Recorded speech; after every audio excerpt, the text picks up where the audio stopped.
All people must wear masks on planes and in the airports. So in Japan, everybody on the plane must wear a mask, and in the airport too. And now it's very difficult to find a plane that will enter Australia from another country. So there are limited flights, reduced flights. We have international arrival caps. So this means that the number of people is decided. So the country cannot have too many people. So for Sydney, only 350 people can enter each day. So yes, on my plane also, there were very few people, maybe about 40 people, and everybody has a social distancing seat. When we arrived in Sydney, we meet nurses and medical staff at the airport, and they ask us important questions about our health and movements. Where did you go? Did you meet any people who have COVID? How do you feel? Do you have a fever? Do you have a cough? Do you have a sore throat? So they ask many questions like this. And anybody who is feeling sick, the medical staff will talk and take them somewhere. Okay, so after we answer the questions, we can take our suitcases and our baggage, and we can go to the immigration offices to answer more questions. And Australia is very, very strict. So we cannot bring all kinds of food and animal products. So for example, things made with wood or tree or plants. If we have any item like this, we must tell the officers. If we don't tell, then we can be in big trouble. Okay. And when you arrive in Australia from another country, we must complete 14 days of quarantine in Australia. Every person, Australian citizens or any person, must complete 14 days. After the 14 days, we can travel domestically. So we can go to other parts of Australia. Okay, let's go to the next slide. So leaving the airport, the Australian Army and Navy officers, they meet travelers outside the airport and transport their luggage onto the buses. So we could see in this image, this was the same for me. We could see many people, Army and Navy, who take our bags. And all of the buses have a police escort from the airport to the hotels. So in front and behind the bus, there is a police car, and they help us to go to the hotels. Before we go to the hotel, nobody will tell us this hotel, this hotel. Nobody knows. When we arrive, we can see which hotel we will stay in. And once we arrive in the hotel, then we begin the 14 days quarantine. Okay, let's go to the next slide.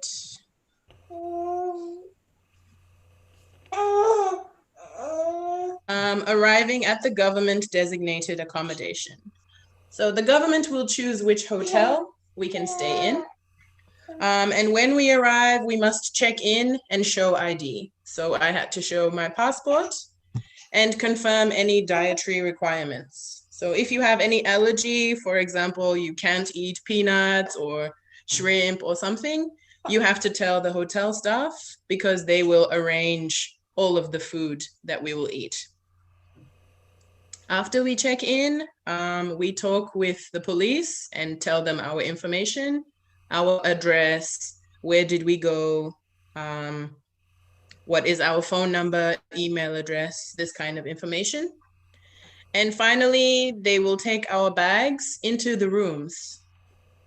And when we arrive in the room, there is no hotel key. So we cannot leave the room unless it's an emergency. And 3 times each day, our meals, bless you, our meals are put in a brown paper bag in front of our door. So we can see we will hear a knock at the door and we must wait. And then we can open the door and take our food and go back into our room. So this is the only time we open the door. Okay, and the next slide, please. So for the accommodation, in my case, we have a hotel suite. So we have a lot of space. So there's living room, bathroom, balcony, bedroom, washing machine and dryer. Oops, sorry. And for singles or couples with no children, they will have a small room with not so much space. And in Australia, smoking is not allowed inside buildings. So inside hotel, inside, even on the balcony, there is no smoking. And there is an alcohol limit. And outside, we have security guards who check that nobody is going outside. Okay, let's go to the next slide and you can see my hotel. My hotel. So we can see the bathroom and kitchen, the laundry, bedroom. So it's very spacious. There's a lot of space.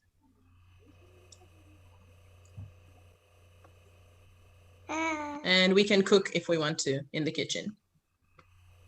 Yeah, so as you can see, it's a good hotel. We are very lucky. And let's go to the next slide.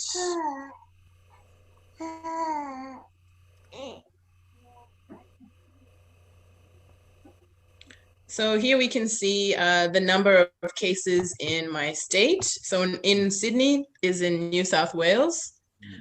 So we can see this was on the 19th of November. We can see the number of cases and the number of deaths and total tests. And the other image is of the airport. So I used ANA, All Nippon Airways. So on the plane and in the airport, this is how people move, social distancing, masks, and being careful to prevent the spread of COVID. Okay, so here we have quarantine rules. So Australia is very strict with the rules. The accommodation costs $3,000 for one adult. And then each extra adult is $1,000 and children are $500 each. So Waliwa is not 3 years old, so now he's 11 months. So for him, there is no extra cost. After we finish the quarantine, we will be sent an invoice, so some about the cost, by post or email, and after 30 days, we must pay the money. So nurses do the COVID test on day 2 and day 10. So tomorrow is day 10 for us. So tomorrow we will have the COVID test again. For babies and children, they do a swab in the mouth. And for adults, they do a swab in the nose, each side. If you refuse, if you say no thank you to the test, your quarantine is going to be extended, so made longer by 10 days. So you must complete 24 days quarantine if you say no thank you to the test. And if you don't follow the rules of quarantine, you may go to prison or you may receive a fine for $11,000. So it's a very strict and a serious penalty. Let's go to the next slide.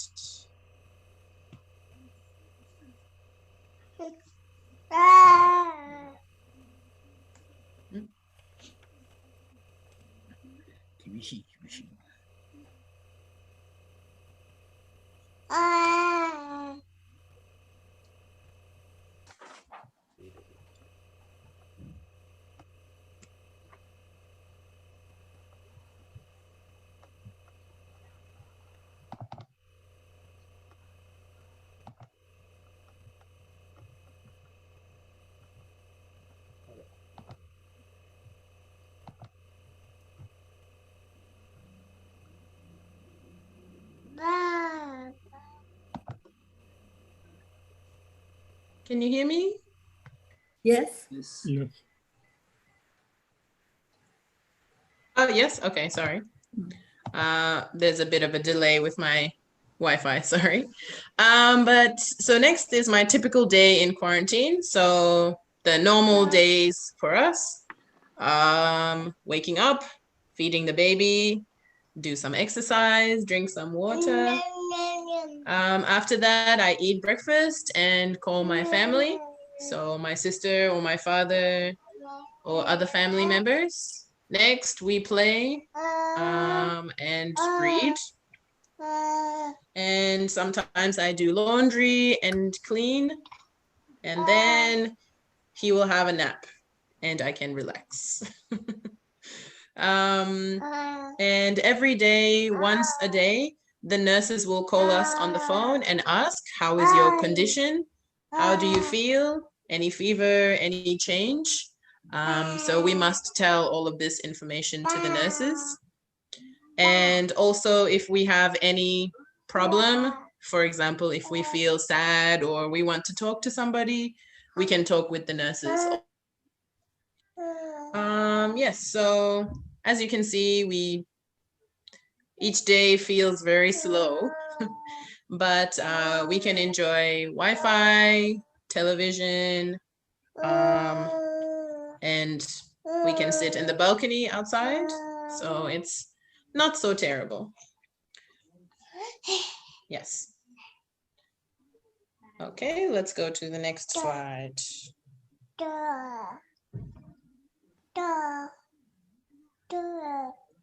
Okay, so what do Australians think about this system? So many Australians think it's strict, but it's necessary. So many Australians believe that to protect Australia, to protect Australian people, this system is very good. And the number of cases is not increasing like America and Europe. So now maybe there is no second or third wave. So the cases are not so many. Australia has managed to reduce infection rates. And by following the rules of this system, Australians are helping to prevent the spread of COVID-19. So this is a very good system, I think. And it's long, 14 days, but we can protect ourselves, our families, and many people this way. So finally, I want to ask a question to you. Should more countries adopt this system? What do you think? So if you have any questions, please ask me, but also, what do you think about this system? Is it a good system? Is it a bad system? Does it have benefits? And should other countries do this same thing? Or should we change the Australian system? So please tell me what you think.